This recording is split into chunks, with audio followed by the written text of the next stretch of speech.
C'est ce qu'on appelle l'effet muesli. On se sert dans un paquet de céréales tout juste ouvert.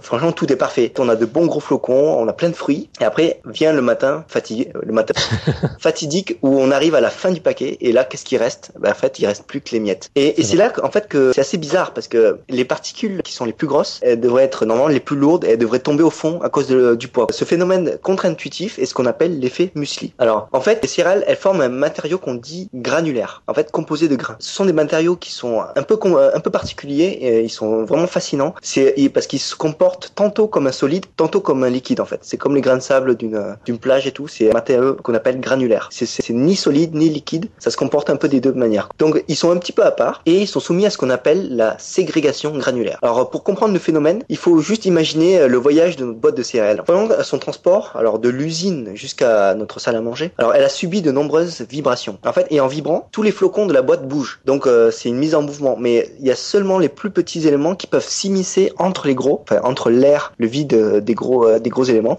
Et c'est pour ça qu'ils tombent en bas. En fait. Ils tombent. Donc c'est l'effet muesli ou Brazil Nut Effect, qu'on traduirait par effet noix du Brésil. C'est en fait le nom donné à ce phénomène parce qu'on l'a découvert dans les camions chargés de ces noix et qui roulaient sur les chemins caouteux d'Amérique du Sud en fait. À l'arrivée, en fait, les routiers constataient que les dites noix étaient toujours triées à cause des secousses de la route et c'est vraiment typiquement un cas de ségrégation granulaire. Donc concrètement, à quoi ça peut bien servir de connaître l'effet muesli? Alors en fait, ça nous apprend, on a tous ce réflexe, mais ça ne sert absolument à rien. Il faut absolument pas, ça sert à rien de secouer le paquet pour essayer de mélanger à l'intérieur. Vu qu'il y a cet effet muesli, au contraire, on ferait qu'accentuer le phénomène. Et donc là, c'est un problème qui peut être anecdotique pour les fabricants de céréales, mais c'est tout de suite un cauchemar pour les entreprises pharmaceutiques, par exemple. Alors pourquoi ça? C'est parce que les ingrédients de nos comprimés, étant principalement sous forme de poudre, sont donc soumis à cette ségrégation granulaire, à cet effet muesli. Alors sans ajustement, ça peut vraiment fausser les dosages quand on mélange les ingrédients pour la composition des médicaments. Et là, on peut avouer que c'est un peu plus grave que des miettes au fond du paquet de céréales. Et un autre domaine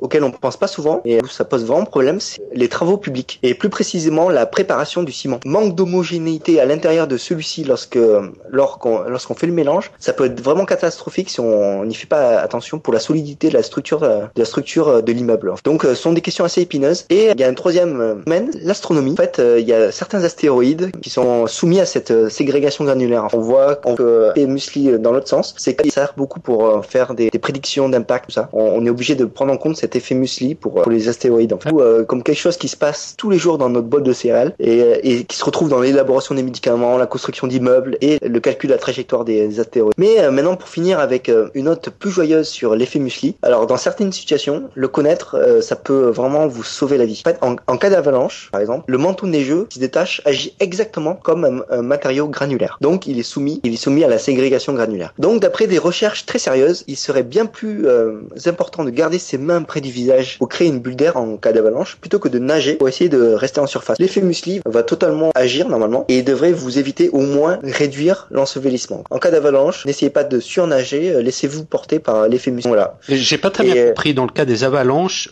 comment il se manifeste l'effet muesli? Parce que il y a cette histoire de densité, c'est-à-dire que en fait nous on est beaucoup plus dense que la neige en fait. Donc on aurait tendance à aller au fond nous parce qu'on justement non, grâce à l'effet muesli. D'accord, ouais. En fait on surnage normalement. On peut pas se secouer, ça sert absolument à rien. Il faut mieux ses mains près du visage pour faire une bulle d'air au cas où il y a un ensevelissement mais superficiel. L'effet muesli permet normalement de nous faire surnager ou au moins réduire cet ensevelissement. Mourir de froid un peu plus lentement.